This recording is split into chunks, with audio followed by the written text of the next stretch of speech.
And from 2014, how is a life summed up?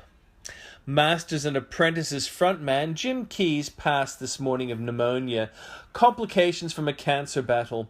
But it will be as a performer from 1965 until the present day. He'll be remembered. Successful, many children, 2 wives, and a reason to enjoy life.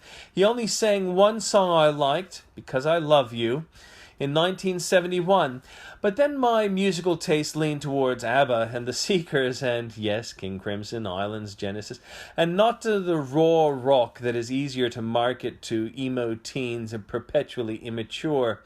Even so, I'm glad for freedom of choice and liberty which allows the vast majority to live how they please, not to be confused with the entitlement of a corrupt Australian Labour Party member or member of the press.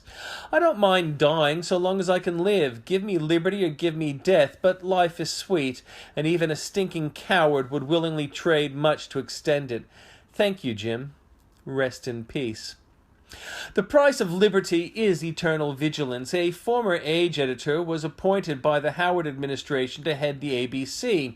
Mark Scott had worked as an editor for the Age and the Sydney Morning Herald, both far-left news media which adhere to green politics and suppress issues relevant to conservative politics.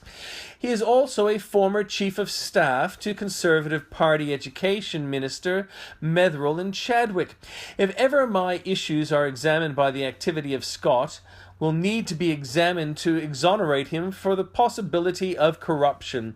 His appointment to the ABC was met with suspicion by ABC staff fearful of having their bias addressed. However, Scott has been inept and failed to address poor standards. Some say he should resign after the recent adverse court case involving the Chaser posting an image of a balanced journalist fucking a dog. I feel he should have resigned well before that and possibly should never have been appointed by Metherell. On this day, in 1983, Pioneer 10 left behind the orbit of Neptune, waving goodbye to our solar system. When data had been collected to leave on Pioneer, someone had suggested a recording of Bach, but Carl Sagan said that would be bragging. In 1977, our compassion for evil was demonstrated when James Earl Ray, the assassin of Martin King, was recaptured and jailed instead of being killed outright.